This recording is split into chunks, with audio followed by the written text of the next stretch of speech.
The chance encounter. David maneuvered through the crowded walkways of the space station's black market, his gaze flicking over the myriad stalls. He adjusted his grip on a small box containing a rare artifact he hoped to trade. As he rounded a corner, the clamor of the market softened, and he found himself in a less frequented area filled with shadowy figures and hushed tones. "Hey, you lost or something?" a gruff voice called out. David turned to see a burly man, his arms crossed, standing beside a dimly lit stall. This was Mark, an old acquaintance from David's earlier trading days. "Just exploring, Mark. What brings you to this quiet corner?" David asked, approaching him. Mark smirked, motioning with his head towards the back.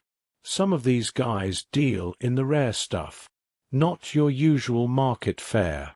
You might find something unique for your collection." Intrigued, David thanked him and walked past, his curiosity piqued. The stalls here were shadier, with items that rarely saw the light of day. As he passed by a particularly secluded stall, a soft, melodic voice stopped him in his tracks. "Please, help me." David glanced around, trying to locate the source. He approached the stall where the voice seemed to come from and peered behind a draped cloth. Inside, he found cages of various sizes, all containing creatures of different forms and origins. His heart sank. In the smallest cage, a delicate figure caught his eye. It was Mira, her luminous eyes meeting his. She was unlike any being he'd seen, with iridescent skin and subtle luminescence that seemed to pulse gently. "Why are you here? What happened?" David whispered, crouching down to her level. Mira shifted, her voice a whisper. "I was taken from my world. Please, I don't belong here." David looked back towards the market's main pathway, considering his options. This wasn't his usual trade, but he couldn't just walk away. He turned back to Mira, nodding slowly. "I'll get you out of here." A figure approached from behind. Planning a purchase, a sly voice sounded. It was Jasper, another trader who specialized in rare species. "Not exactly," David replied, standing to face him. "How much for her freedom?" Jasper's eyes narrowed, sensing David's intent. "She's not for sale. She's an auction piece. Goes up tomorrow." David met Jasper's gaze with a steely look. "Then consider this a pre-auction bid. What's your price?" Jasper studied David for a long moment, then grinned. "More than you can afford. But if you're serious, come back with a serious offer." As Jasper walked away, David turned back to Mira. "I'll find a way. I promise." Mark, who had been watching from a distance, approached David. "You're not really thinking about breaking her out, are you?" David's response was resolute. "I have to try. Can you help?" Mark sighed, looking back at the guarded cages. "It's risky, but count me in. No one deserves to be caged like that." Together, they retreated to a quieter part of the market to devise a plan. As they walked, David felt a weight settle on his shoulders, a determination to save Mira, driven by a connection he couldn't quite explain. This was no longer just a visit to the market. It was the beginning of a dangerous rescue mission. Chapter 2. The Cunning Plan. Back in a secluded booth of the station's dimly lit tavern, David and Mark pored over the digital blueprints of the market that David had managed to secure from his earlier hacking endeavors. "See here," David pointed at the screen, showing a ventilation system that ran directly above the section where Mira was held. "We could potentially get in through these ducts. They're small and not designed for human passage, but it might just be big enough for someone slim." Mark leaned in, squinting at the schematics. "You're not thinking of going in yourself, are you? You'd get stuck halfway." David chuckled ruefully. "No, I was thinking of using a maintenance bot." Modify it to carry a camera and tools. It could unlock the cage remotely. Mark nodded, warming to the idea. That could work. What about distractions? We'll need a big one to pull all those guards away. At that moment, their mutual friend Leo approached the table with a couple of drinks in hand. Heard you two plotting. Count me in, but I'm guessing this isn't just for a market scam, right? David filled him in on Myra's situation. Leo listened intently, his expression turning serious. Okay, we'll need a solid diversion. Maybe something with the power systems. Flicker the lights, shut down security protocols briefly? I can handle that part. Perfect, David agreed. If we time it right, the guards will be too busy dealing with the chaos to notice a rogue maintenance bot.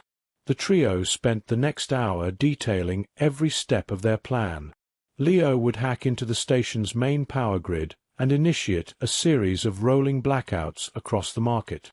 Meanwhile, David would control the modified bot from a remote location, navigating it through the ducts to reach Myra's cage. Mark, with his brawny physique and quick reflexes, would be on standby near the cages to intervene if anything went awry. All right, timing will be crucial, Mark stressed as they finalized their strategy. We have one shot at this. Let's make sure we're synced to the second. As the plan took shape, David couldn't help but feel a surge of adrenaline. He was usually the guy who stayed in the shadows, but saving Mira had brought out a different side of him. The night before the operation, the three men met in David's ship to go over the plan one last time. Leo brought up a real-time digital map of the market on his tablet. Here's the trigger for the blackout. Leo pointed at a virtual switch on the screen. Once I flip this, we'll have approximately 7 minutes of confusion before emergency protocols kick in. David checked the controls of the maintenance bot, ensuring all tools were operational. I've programmed it with 2 paths, one direct and a backup through another duct in case the first is blocked. Mark checked his communicator, making sure their private channel was clear. We'll need constant updates. Any hiccup, we abort and regroup. No heroics. David nodded, feeling the weight of responsibility. No heroics, he echoed. We get in, we get her out, and we vanish. The atmosphere was tense, but underneath it all was a current of determination. They were not just breaking Mira out for the thrill of it. They were doing it because it was right. As they packed up their gear and prepared to head to their respective positions, David felt a rare sense of camaraderie. This was more than just a mission. It was a testament to their bond, a shared commitment to a cause greater than themselves. With everything in place, they split up, each man disappearing into the shadowy recesses of the space station, moving towards a night that could change their lives forever. Chapter 3. The Daring Escape.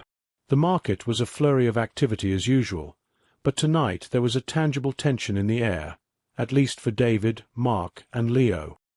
Hidden in a maintenance closet close to the main power supply, Leo was tapping away at his portable console, a slight frown on his face as he initiated the sequence that would plunge the market into temporary darkness. Everything's set. Blackout in 3, 2, 1. Leo whispered into his communicator. As the lights flickered and went out, shouts and confusion erupted throughout the market. Mark, stationed near Myra's cage, watched as guards scrambled to manage the panicked crowd.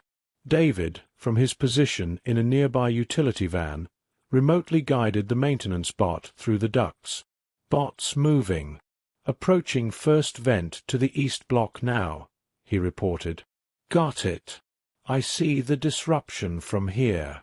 Guards are moving towards the main aisles, Mark responded, keeping his voice low.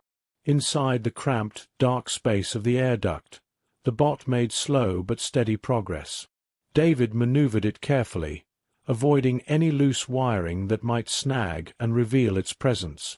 Status update. David's voice crackled through Leo's earpiece.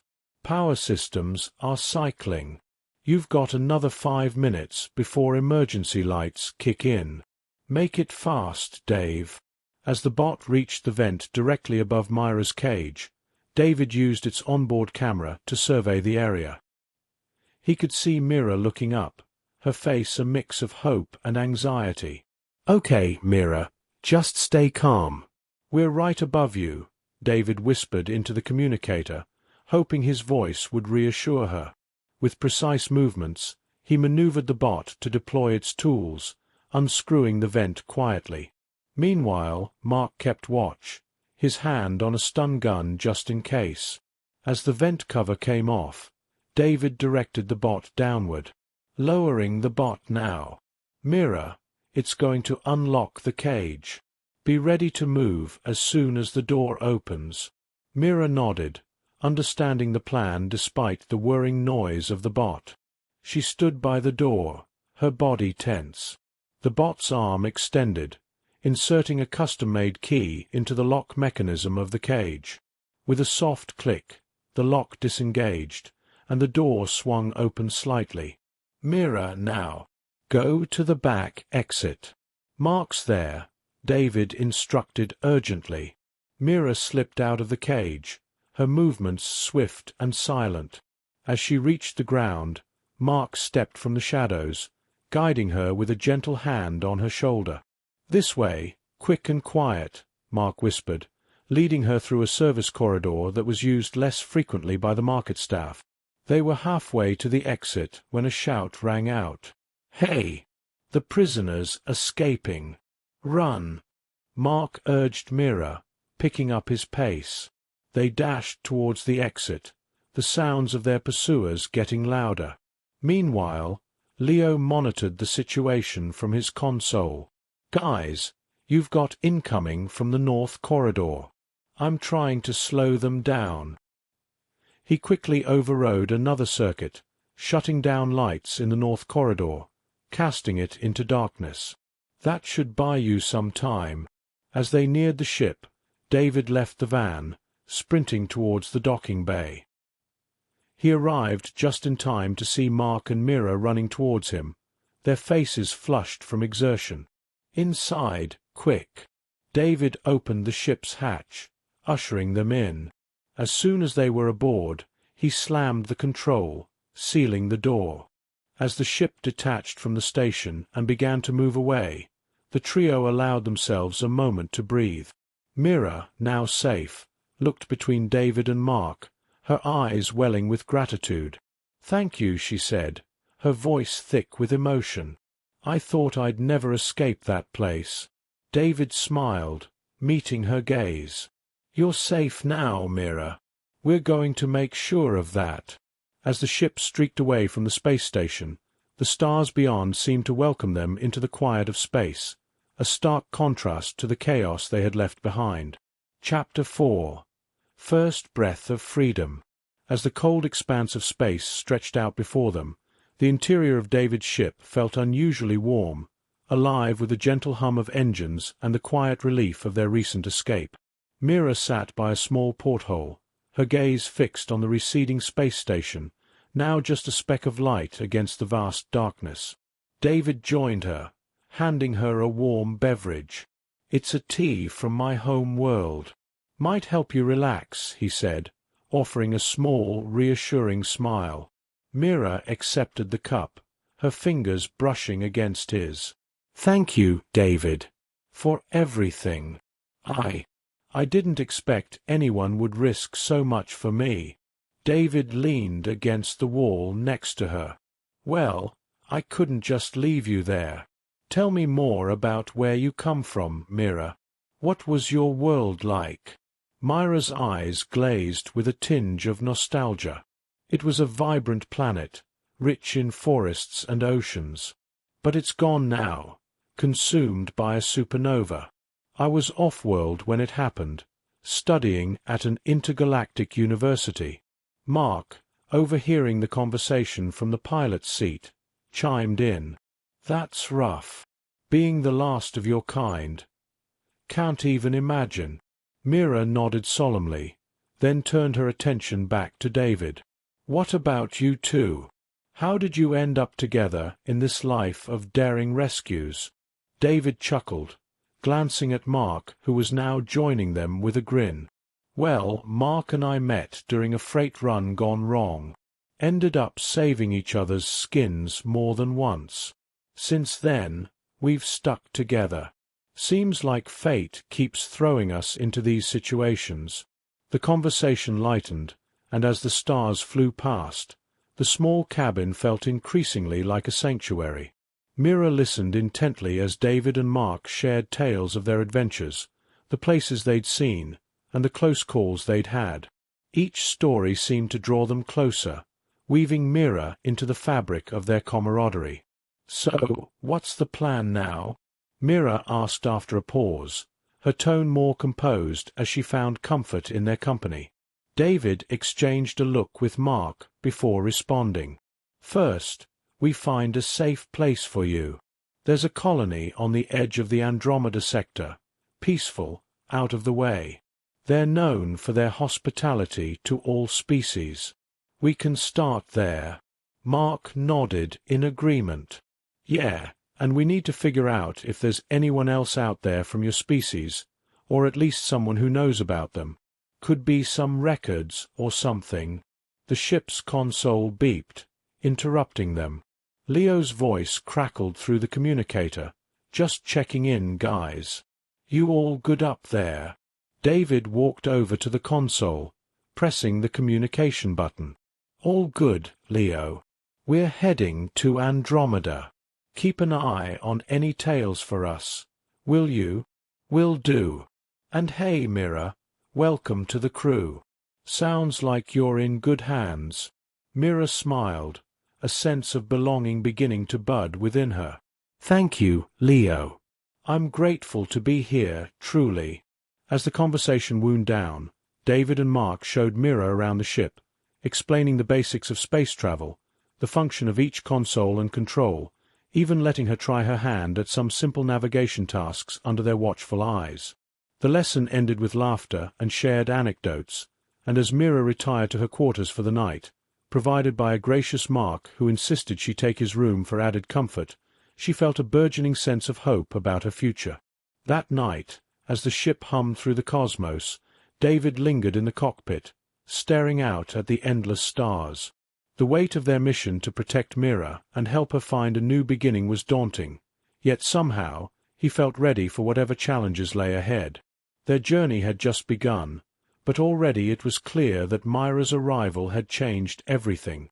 Chapter 5. Close Encounters. As the ship made its steady journey towards the Andromeda sector, the crew settled into a comfortable routine. David spent the mornings teaching Mira about human culture and customs, using books and videos he had collected over the years. Mira, in turn, shared stories of her own planet's traditions, painting a vivid picture of a world that was no more but lived on through her words.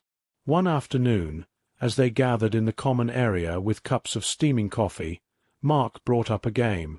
"Ever played chess, Mira?" he asked, setting up a portable board. Mira shook her head. "We had something similar on my planet, but not quite this. I'm eager to learn, though." David watched with a smile as Mark explained the rules, demonstrating each piece's movements. Myra's quick grasp of the strategies impressed them both. As the game progressed, her playful competitiveness brought a light-hearted energy to the room. After the game, which Mira narrowly lost, David resumed their cultural exchange. "Human music next," he declared, pulling up a selection of classic and contemporary tracks on the ship's audio system. As the music filled the room, Mira listened intently, her head tilting in curiosity at each new melody. "Music was important in my culture, too," she shared. "It's fascinating how some themes seem universal." Their lesson was interrupted by Leo's voice over the communicator. "Approaching Andromeda sector now. You might want to get ready for landing." "Thanks, Leo." "We'll be there soon," David replied, turning off the music. He looked at Mira, noting a hint of apprehension in her eyes. "Everything will be fine. You'll see. This place is welcoming to all." Mira nodded, though her smile was tinged with nervousness. "I trust you, David." As the ship began its descent to the colony, Mark briefed Mira on the docking procedures and what to expect upon arrival. The colony, known as Haven, was a melting pot of various species and refugees from across the galaxies. The ship landed smoothly, and the hatch opened to reveal a bustling port city, with aliens of all shapes and sizes going about their business. David led the group through the crowds, heading towards the administrative center to secure temporary residence for Mira. Along the way, they stopped at various stalls, introducing Mira to local delicacies and crafts. Each new experience seemed to ease her worries, her fascination with a vibrant life around her growing. At the administrative center, a friendly official greeted them. "Welcome to Haven. How can we assist you today?" he asked, his voice warm. David stepped forward. "We're here to register my friend, Mira. She's seeking asylum. She's the last of her kind and needs a safe place to stay." The official nodded, his expression turning serious. "Of course. We'll do everything we can to accommodate her. Let's start with the necessary paperwork." As they filled out the forms, Mira looked around, taking in the diversity of beings coexisting peacefully. It was a stark contrast to the isolation and fear she had felt in her cage. Once the paperwork was submitted, the official offered to show them around. "There are several community centers and cultural hubs here that you might find interesting," he suggested. They accepted his offer, and the tour further deepened Myra's appreciation of the colony. As the day turned to evening, they returned to the ship for dinner, which Mark had insisted on cooking. Over a meal of various dishes from around the galaxy, the crew shared their thoughts on the day. Myra's earlier apprehension had given way to a tentative excitement about her new life. "Thank you, all of you," Mira said as they cleared the dishes. "I didn't know places like Haven existed." David smiled, glad to see her adjusting. "There's a lot of good in the universe, Mira. Sometimes it just takes a bit of searching to find it." As they settled in for the night, the stars outside seemed to echo David's words, a reminder of the vast possibilities that lay ahead. Chapter 6. Unveiled Truths. After a few days of settling into Haven, Mira began to feel a sense of belonging she hadn't experienced since her planet was destroyed. The community was engaging and supportive, and the more she learned about the other species and cultures, the more she felt at home. However, a part of her remained focused on learning more about her own heritage and the fate of her species. One morning, while exploring the colony's expansive library with David, she stumbled upon a section dedicated to extinct and endangered species. "Maybe there's something here," Mira suggested, her voice tinged with a mixture of hope and sadness. David helped her sift through the digital archives, pulling up documents, images, and old recordings. After several hours of searching, they discovered a series of encrypted files labeled with the name of Myra's planet. "Looks like we found something. But it's encrypted," David noted, his brow furrowing as he examined the file properties. Mark, who had joined them to assist with the technical aspects, leaned over the console. "Let me try something," he said, pulling out a small device from his pocket. "I've got a decryption tool that might work." As Mark worked on decrypting the files, Mira watched anxiously, her hands clasped tightly together. After a tense few minutes, the files began to open, revealing detailed scientific reports and personal accounts from researchers who had studied her planet. "These are research logs," David said, scrolling through the documents. "Looks like a group of xenobiologists were monitoring your planet before the supernova. They were trying to save what they could." Mira leaned in, absorbing every word. The logs detailed efforts to preserve plant and animal species, as well as a few mentions of evacuating some of Myra's people. It says here that a small group was relocated. They might still be out there. The revelation sparked a flurry of emotions in Mira, from elation at the possibility of finding others of her kind to the overwhelming realization of how much had been lost. "We need to find out where they were taken," Mark suggested, already pulling up a map of nearby systems on the console. The trio spent the rest of the day tracking down leads, contacting researchers, and piecing together the possible trajectory of the evacuation ships. By evening, they had a promising lead on a remote conservation station in a neighboring system. "Let's plan a trip there," David proposed. "If there's any chance some of your people made it, we have to try." Mira nodded, her determination renewed. "Thank you, both of you. I never imagined I'd find hope like this again." The next few days were spent preparing for their journey to the conservation station. They stocked the ship with supplies and informed Leo of their plans, who promised to keep an eye on things at Haven in their absence. As the ship lifted off from Haven, Mira stood beside David and Mark in the cockpit, watching the stars streak past. The journey ahead could change everything. She knew the odds were slim, and even if they found other survivors from her planet, the reunion could be bittersweet. But for the first time in a long while, Mira felt a part of something larger than herself. She wasn't just a survivor or an anomaly. She was a member of a team, a friend, and possibly a key to preserving the legacy of her people. The ship's engines hummed softly as they entered hyperspace, the blue glow from the drive casting a serene light over them all. David placed a reassuring hand on Myra's shoulder. "Whatever we find out there, we're in this together." Mira smiled, her heart lighter than it had been in ages. "Together," she echoed, looking ahead to the stars, ready for whatever secrets they held. Chapter 7. Decisions of the Heart. The journey to the conservation station was filled with a mixture of anticipation and uncertainty. David, Mark, and Mira spent hours discussing possible scenarios they might encounter when they arrived. The quiet hum of the ship served as a constant backdrop to their conversations, a reminder of the vast distances they were traversing. As they approached the coordinates of the conservation station, the ship sensors began to pick up faint signals of artificial structures and life signs. "We're getting close," David announced, adjusting the ship's course to align with the station's docking protocol. Mark peered over the console, studying the readings. "Looks like there's definitely something alive down there. Can't tell much about numbers or species from up here, though." Mira leaned forward, her eyes fixed on the screen displaying the approaching station. It was a modest facility, nestled on a small moon orbiting a gas giant.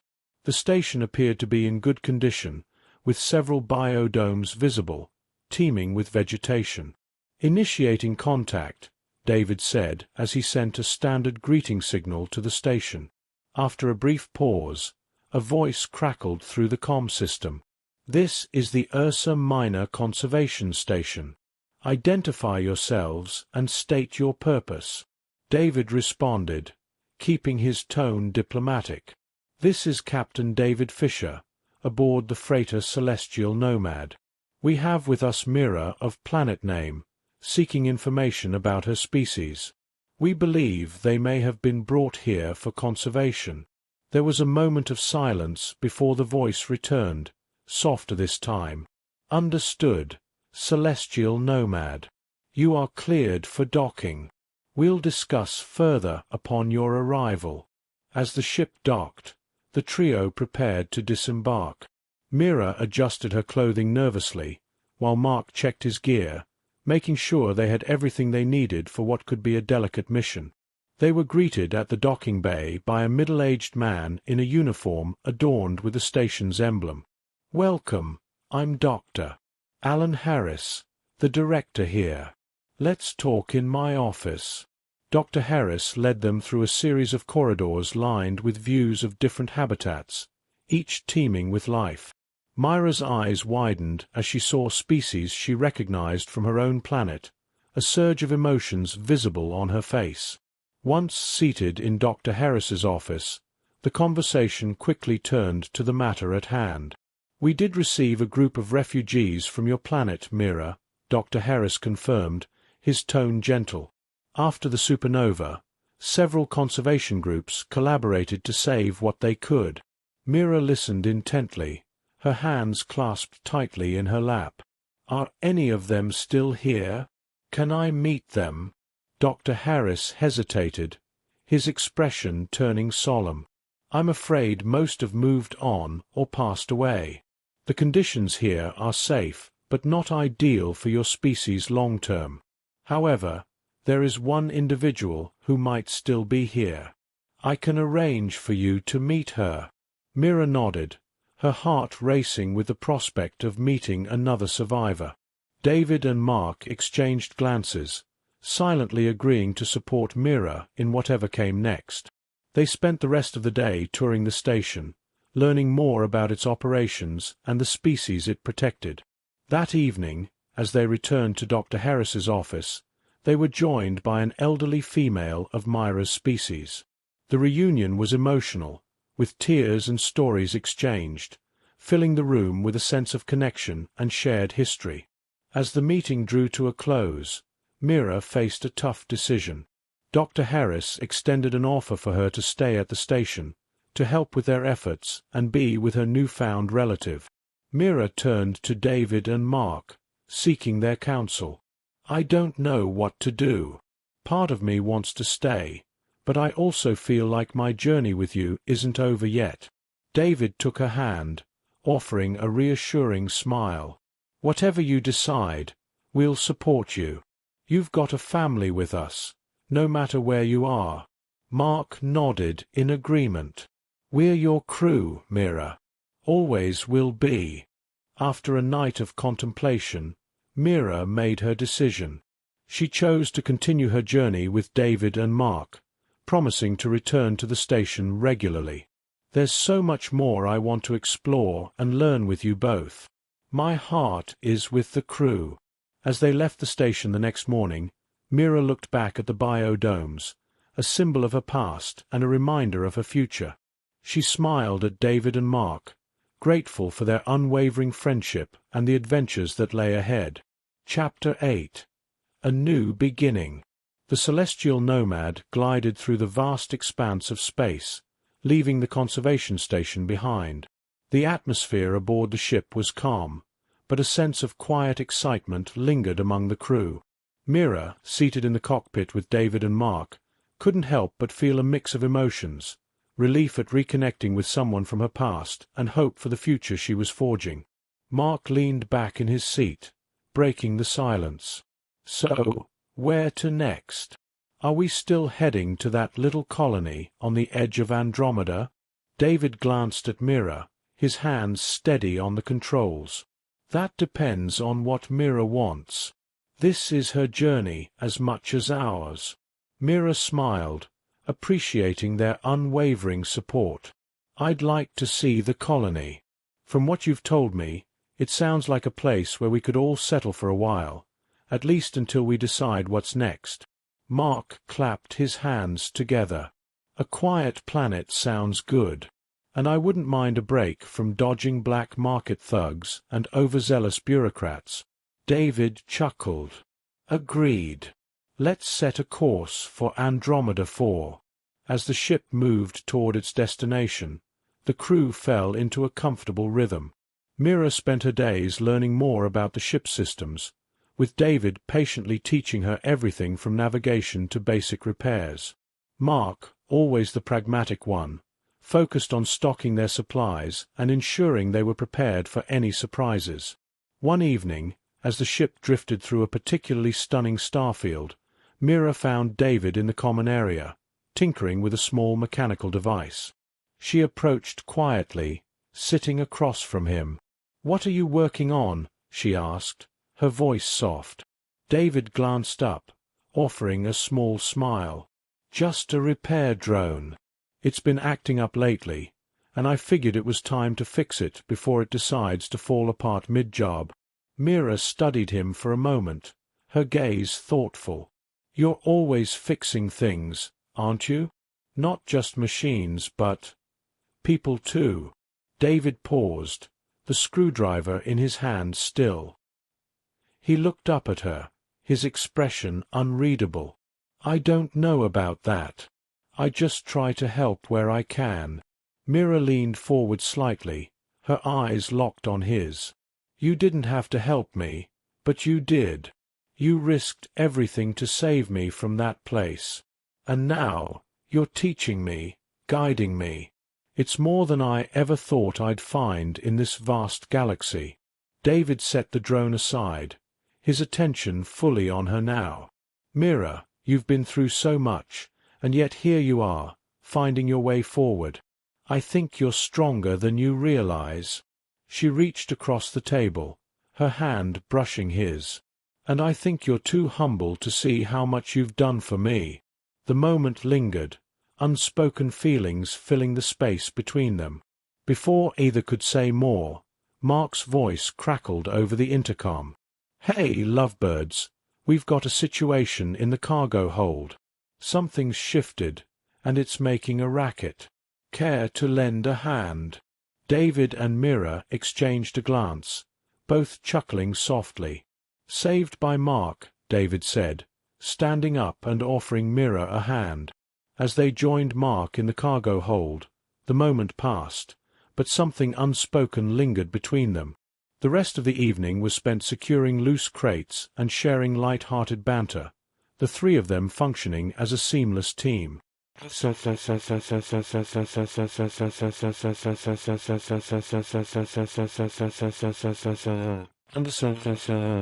The next day, Andromeda 4 came into view. The planet was a vibrant orb of greens and blues, its surface dotted with small settlements.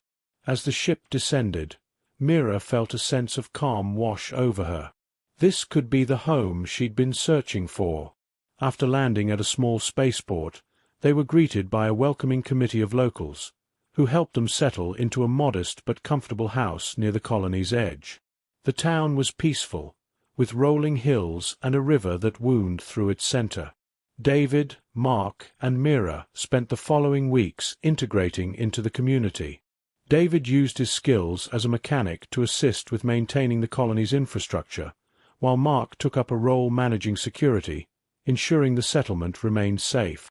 Mira found herself drawn to the local school, where she began teaching children about the stars and the importance of preserving the knowledge of different species. One evening, as the three of them sat on the porch of their new home, watching the sun set over the hills, Mira turned to her companions. I never thought I'd find a place like this, or people like you. Mark raised his glass in a mock toast. To us, the strangest crew this galaxy has ever seen. David laughed, clinking his glass against Mark's. And to whatever adventures lie ahead. Mira joined in, her heart full as she looked at the two men who had become her family. She didn't know what the future held, but for the first time in her life, she felt truly at peace. As the night deepened and the stars emerged, the trio sat in comfortable silence, their bond unshakable, ready for whatever lay beyond the horizon.